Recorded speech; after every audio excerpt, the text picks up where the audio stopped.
이 시간 하나님께 감사 기도하심으로 오늘 말씀 묵상 나누도록 하겠습니다. 하나님 감사합니다. 날마다 생명과 호흡을 주시고 어, 새로운 날을 선물로 주셔서 감사합니다. 하나님과 동행하는 하루, 하나님을 영화롭게 하는 하루가 되게 하시고 순간순간 하나님의 은혜를 기억하고 감사 찬송하며 하나님을 의지하는 삶이 되게 하옵소서. 이 시간 하나님의 말씀의 귀를 기울이니 말씀하시고 깨닫게 하시고 하나님 아버지 새롭게 하옵소서. 예수님 이름으로 기도합니다. 아멘. 네, 찬송입니다. 9장 하늘에 가득 찬 영광의 하나님입니다. 하늘에 가득 찬 영광의 하나님, 온 땅에 충만한 존귀하신 하나님, 생명과 빛으로 지혜와 권능으로 언제나 우리를 지키시는 하나님, 성부와 성자와 성령 삼위의 하나님, 우리 예배를 받아 주시옵소서. 사랑이 넘치는 자비하신 하나님, 은혜가 풍성한 구원의 하나님, 자매의 심령의 평안을 주시옵고 죄악과 허물을 용서하여 주소서. 찬송과 영광과 생명 구원의 하나님, 우리 예배를 받아 주시옵소서. 연약한 심령을 굳게 세워주시고 우둔한 마음을 지혜롭게 하시고 주의 뜻 받들어 참되게 살아가며 주 말씀 따라서 용감하게 하소서. 권능과 지혜와 사랑 은혜의 하나님, 우리 예배를 받아 주시옵소서. 주 앞에 나올 때 우리 마음 기쁘고 그 말씀 힘되어 새 희망이 솟는다. 고난도 슬픔도 이기게 하시옵고 영원에 잇대어 살아가게 하소서. 우리의 자랑과 기쁨 생명의 하나님, 우리 예배를 받아 주시옵소서. 아멘. 네, 욥기 9장입니다. 욥기 9장 1절로 16절입니다. 욥이 대답하여 이르되 진실로 내가 이 일이 그런 줄을 알거니와 인생이 어찌 하나님 앞에 의뢰우랴. 사람이 하나님께 변론하기를 좋아할지라도 첫마디에 한마디도 대답하지 못하리라. 그는 마음이 지혜로우시고 힘이 강하시니 그를 거스리어 스스로 완악하게 행하고도 형통할 자가 누구이랴. 그가 진노하심으로 산을 무너뜨리시며 옮기실지라도 산이 깨닫지 못하며 그가 땅을 그 자리에서 움직이시니 그 기둥들이 흔들리도다. 그가 해를 명령하여 뜨지 못하게 하시며 별들을 가두시도다. 그가 홀로 하늘을 펴시며 바다 물결을 밟으시며 북두성과 삼성과 묘성과 남방의 밀실을 만드셨으며 측량할 수 없는 큰 일을 셀 수 없는 기이한 일을 행하시느니라. 그가 내 앞으로 지나시나 내가 보지 못하며 그가 내 앞에서 움직이시나 내가 깨닫지 못하느니라. 하나님이 빼앗으시면 누가 막을 수 있으며 무엇을 하시나이까 하고 누가 물을 수 있으랴. 하나님이 진노를 돌이키지 아니하시나니 나압을 돕는 자들이 그 밑에 굴복하겠거든. 하물며 내가 감히 대답하겠으며 그 앞에서 무슨 말을 택하랴. 가령 내가 의로울지라도 대답하지 못하겠고 나를 심판하실 그에게 간구할 뿐이며 가령 내가 그를 부름으로 그가 내게 대답하셨을지라도 내 음성을 들으셨다고는 내가 믿지 아니하리라. 네, 오늘 말씀은 욥의 두 번째 친구 빌닷의 담화에 대해서 욥이 답변하는 부분인데요. 에, 욥이 답변을 합니다. 대답하는데 욥이 그 친구 빌닷에 대해서 일일이 앞에 엘리바스가 얘기할 때는 어, 욥이 거기에 대해서 일일이 대답에 응했는데요. 이 욥의 이 빌닷에 대한 욥의 답변은 대답은 그 친구의 이 말에 대해서 어떻게 보면 따지거나 또 거기에 대해서 자기의 진실을 얘기하거나 이렇게 하지 않고 오직 이제 하나님 앞에 하나님 앞에 하나님을 향한 고백과 하나님에 대한 이 간구. 자, 오늘 이 말씀을 통해서 이 욥이 우리가 욥에게서 하나 배울 수 있는 것은 이제 욥이 친구들의 말에 대해서 두 번째 친구 빌닷의 말에 대해서 일일이 거기에 하나하나 이제 자기의 진실을 말하려고 하고 따지려고 하고 그러지 않고 하나님을 묵상하고 하나님께 가지고 나아가고 또 그것을 이제 이 기도 하나님께 자비를 구하려고 하는 그 태도 그 자세를 우리가 배우게 됩니다. 그가 오늘 그 욥이 여기 전반적으로 흐르는 이 욥의 대답, 욥의 고백은 어떻게 보면 이 무력감, 그리고 이 절망감을 엿볼 수가 있습니다. 우리가 무력감과 절망감을 느낄 때는 이렇게 나와 다른 사람을 비교하고 견줄 때 그런 그 우울에 빠지기도 합니다. 근데 욥은 지금 이 하나님을 묵상하고 하나님을 생각해요. 그런데 그 하나님을 생각하고 그 하나님을 묵상할수록 그가 갖게 되는 이 감정과 그의 마음에 지금 밀려오는 것은 욥 자신의 이 무기력함, 그리고 비참함, 초라함, 이런 절망감, 이것을 지금 엿볼 수 있습니다. 왜냐하면 그가 하나님과 하나님 앞에 선 자신의 모습을 지금 보기 때문이에요. 그래서 욥이 이제 고백합니다. 이 빌닷의 일부분에 그것을 인정해요. 하나님은 의로우신 분이라는 것, 정의로우신 분이라는 것을 인정하지만 욥이 인정하고 고백한 것은 또 다르죠. 그 빌닷은 그 정의와 공의의 그 하나님을 가지고 이 네가 벌을 받는 것은 재앙을 받는 것은 너의 죄 때문이다. 너의 자식들이 바로 정의와 공의의 하나님의 그 판결에 의해서 죽게 된 것이다. 예, 그래서 회개하라. 하나님을 찾으라. 이런 어떻게 보면 형제를 정죄하고자 하는 것이지만 욥은 이 하나님의 이 부인할 수 없는 정의와 공의, 그분의 거룩함을 인정하고 받아들이죠. 그러면서 욥이 그렇습니다. 하나님과 변론해서 누가 그를 당해낼 수 있겠느냐는 거죠.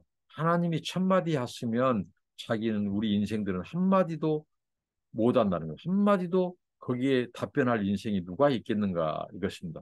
지금 욥은 이 답변에서 하나님을 재판장으로 그 자신은 그 하나님의 재판대 앞에 선 그 사람의 모습으로 이렇게 묘사하고 있다고 하는 거예요. 근데 그 재판장이 누구냐? 그 재판장이 하나님이라는 거예요. 근데 하나님은 어떤 분이냐?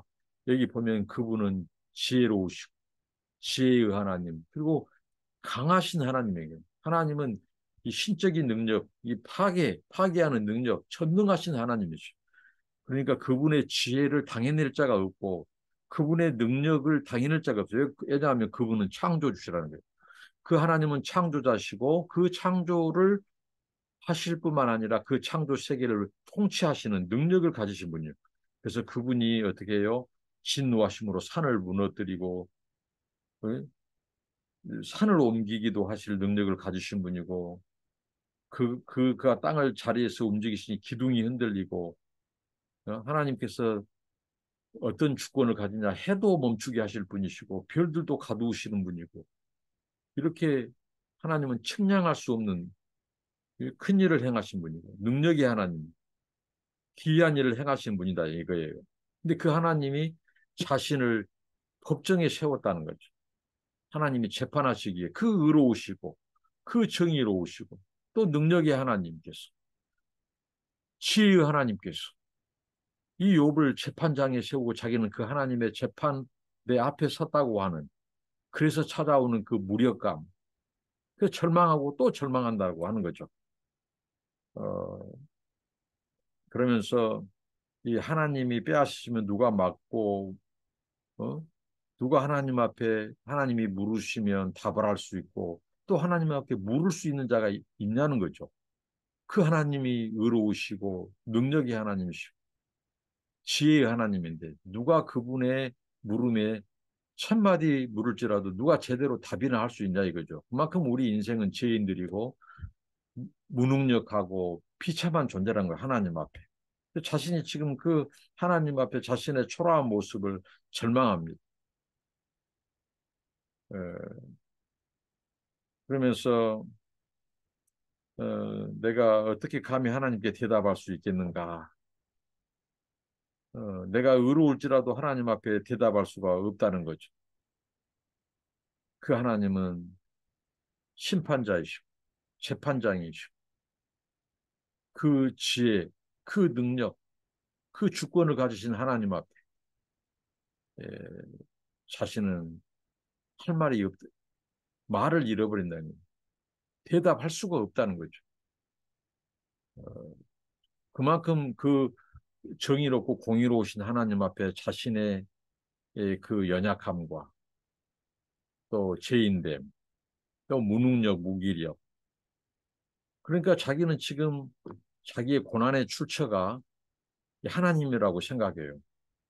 저 이 욥의 답변 속에서 어제 말씀에서도 언급했지만 우리가 다른 사람들에 의해서 지나치게 이 비판을 받고 비난을 받고 또 그들이 성경 지식을 가지고 하나님에 대한 지식을 가지고 근데 그 지식이 왜곡되고 그 지식이 치우, 치우치고 부분적이고 근데 자꾸 그런 말을 듣고 권면하고 충고를 받고 비난과 정죄를 받은다면 아마 욥처럼 되지 않겠는가 싶습니다. 사실 하나님께서 이 욥의 네 가지 완전성을 얘기하지 않습니까? 히브리적인 이 숫자 4는 완전하다. 그러니까 욥은 이 굉장히 온전한 사람이고 정직한 사람이고 하나님을 경외하고 악에서 떠난 사람이에요. 하나님이 욥을 자랑하다가 이 고발자 사탄이 그 욥을 치게 되는 이 고난에 빠뜨리는 이런 그러니까 자꾸 그의 친구들이 와서 욥을 정죄하기를 정의롭고 공의로운 하나님 그 하나님께 네가 죄를 졌다 하나님은 이 심판자다 재판자다 우리가 하나님보다 의로운 인생이 누가 있느냐 하고 계속해서 하나님을 인용하고 하나님의 말씀으로 그를 판단하고 정죄하고 충고한단 말이에요. 그 충고를 자주 들은 욥의 이 답변들을 보면 욥이 하나님에 대한 그 중심성이 흔들리고 있다고 하는 거예요. 그러니까 욥의 답변 속에서도 이 어떻게 보면 그 고백이 틀리지 않지만 하나님께 대한 잘못된 선입견이 예부로부터 주입되기 시작했다고 하는 거예요. 친구의 충고, 잘못된 충고를 자주 들으니까 이제 하나님에 대해서 욥이 이제 대처나 그 고난의 출처가 자기에게 고통을 주신 분이 이제 하나님으로 인식되기 시작한다는 거죠. 그 이전에는 그가 어떻게 내 입으로 하나님 앞에 범죄할 수 있느냐. 주시는 자도 여호와시고 하나님 취하신 자도 하나님이신데 그분이 찬송을 받아야 되는데 그랬던 욥이 이제 보면 하나님에 대한 이 억울함 왜냐하면 친구들이 자꾸 정죄하니까 자신은 억울하다는 거예요. 억울함을 이제 말해하기 위해서 어떻게 하죠? 자기도 이 분이 나와요. 왜? 하나님이 자기의 억울함은 받아주지 않고 듣지 않고 어떻게 해요? 하나님께서 자기를 더 고통에 빠뜨리고 귀 기울여 주지 않고 그러니까 하나님에 대해서 욥이 이제 분노의 감정이 자리 잡기 시작하고 억울하는 거예요. 근데 그 하나님이 누구냐? 이 전능하시고 또 하나님은 창조주시고 지혜자시고 어느 누구도 당해낼 수 없는 재판의 장이에요. 재판장이에요. 근데 자신을 하나님께서 재판대에 세워놨다는 거죠. 그래서 자기는 더 절망하게 되고 무력하다. 그래서 자기의 억울함을 호소할 수도 없고, 그러니까 하나님께 대한 잘못된 이 편견과 선입견을 갖기 시작한 거예요. 하나님은 우리의 억울함, 우리의 탄식과 절규를 들으신 분이에요. 그리고 우리의 억울함을 하나님은 듣고 싶어 하시는 거예요. 그런데 하도 욥이 이제 비판받고 비난받고 정죄받으니까 하나님에 대해서도 두렵기 시작하는 거예요. 그래서 하나님 앞에 자기의 억울함을 나는 말할 수도 없다. 왜? 그분의 능력이 너무 크고 그분의 지혜가 너무 크고 당해낼 수가 없다는 거죠. 하나님이 천마디 하라면 우리가 한마디도 하나님 앞에 어떻게 대답할 수 있겠느냐. 우리가 그렇게 무능력한 인간들인데 하고 이제 하나님 앞에 호소하는 것, 자기의 억울함을 이 탄식을 늘어놓는 것마저도 포기해버려요. 그리고 자기는 하나님 앞에 다만 강구하겠다. 자비를 구하겠다. 그 자비와 강구를 구하는 태도는 좋아요. 그러나 그 하나님은 언제, 어느 때든지 우리의 억울함을 들을 수 있는 길을 가지신 분이에요. 그러니까 우리가 하나님에 대해서 절망하고 하나님에 대해서 애곡되고 하나님께 대해서 잘못된 선입견을 가지면 우리의 신앙생활이 풍성한 하나님을 누릴 수 없고 이제 어떻게 하냐. 하나님을 피해요. 이제 두려운 하나님이 되는 거예요. 하나님은 재판할 때 철두철미하시지만 우리가 그분 앞에 그 하나님의 공의 앞에 그리고 하나님의 능력과 또 하나님의 그 지혜 앞에 당해낼 수 없어요. 우리 인간은. 재판에서 하나님을 이길 수 있는 사람은 아무도 없습니다.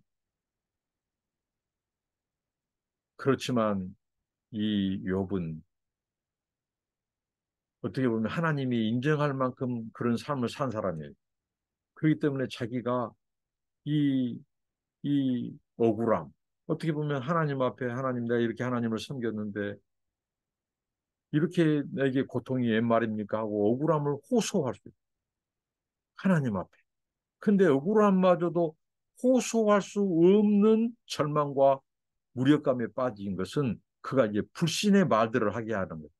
분노의 말, 불신의 말, 그 다음에 또 하나님에 대해서 믿음도 약화되고 있어요. 하나님은 우리가 탄식하고 억울함을 말하면 들으시는 분이에요. 근데 그 하나님이 미리 선입견을 가져요. 하나님이 듣지 않을 것이다. 그러니까 자꾸 정죄하는 말, 비난하는 말을 들으면 자기가 유축될 수 있어요. 그러나 하나님에 대한 신앙이 왜곡되면 안 돼요. 하나님께 대한 선입견과 편견을 가지면 안 된다고. 하나님은 언제든지 우리의 억울함을 들어주시는 분, 우리의 눈물을 봐주시는 분. 그리고 나서 하나님은 재판하셔. 재판장이신 하나님은 우리의 어떠한 억울함도 탄식도 말할 수 있는 분이에요. 그런데 지레 자기가 판단해서 이제 그 하나님은 너무 정의롭고 공의롭고 자기는 이 죄인이고 자기는 무능력하고 그분은 창조주, 그분은 주권자고 통치자인데 자기는 무력한 인간이다. 그래서 절망해버리고 하나님이 듣지 않을 것이다. 이렇게 해서 탄식하지도 않고 억울함을 호소하지도 않는 이런 이제 불신의 이 늪으로 빠지기 시작한다는 거예요. 여백에서 그런 이 모습을 보게 됩니다. 그러니까 누가 우리를 정죄하고 누가 우리를 비난하든 그게 사실이 아니라면 하나님은 모든 진실을 아니까 그분께 고소하고 눈물을 흘리고 탄식하고 그리고 자비를 구하는 하나님의 자비를 구하는 그게 균형 잡힌 신앙이지 않느냐는 것입니다. 우리가 오늘 욥의 답변을 통해서 그런 좋은 자세, 하나님의 자비를 구하는 자세 좋지만 또 하나 하나님께 내 억울함도 호소하고 탄식을 하나님께 쏟아낼 수 있어야 한다는 거예요. 하나님은 그 능력이 많으시고 크시고 거룩하시지만 약한 자, 아픈 자에게 항상 약하신 하나님, 귀를 기울여 주신 하나님. 오늘 이 말씀이 교훈이 되시기 바랍니다. 기도합니다. 하나님 감사합니다. 욥의 답변을 통해서 우리 안에 하나님에 대한 잘못된 선입견, 아버지 하나님 그걸 없애주시고 우리가 남의 비난과 비판을 받을 때 나도 모르게 이제 하나님이 내게 고통을 주시는 분으로 이 분노 감정을 갖게 되고 또 하나님에 대해서 하나님 질의 선입견과 이 독단을 가지고 그 사랑과 은혜가 풍성하신 하나님의 은혜를 누리지 못하고 무서운 하나님으로 접근할 수 없는 하나님으로 그래서 그 억울함과 탄식도 꺼내지도 못하고 하나님에 대해서 점점 멀어지는 그런 삶이 아니라 언제든지 우리의 기도와 탄식을 들으신 그 하나님께 우리의 문제를 놓고 토설하고 탄식하고 절규하며 또 하나님의 자비를 구하는 우리의 삶이 되게 하옵소서. 예수님 이름으로 기도합니다. 아멘. 감사합니다. 축복합니다.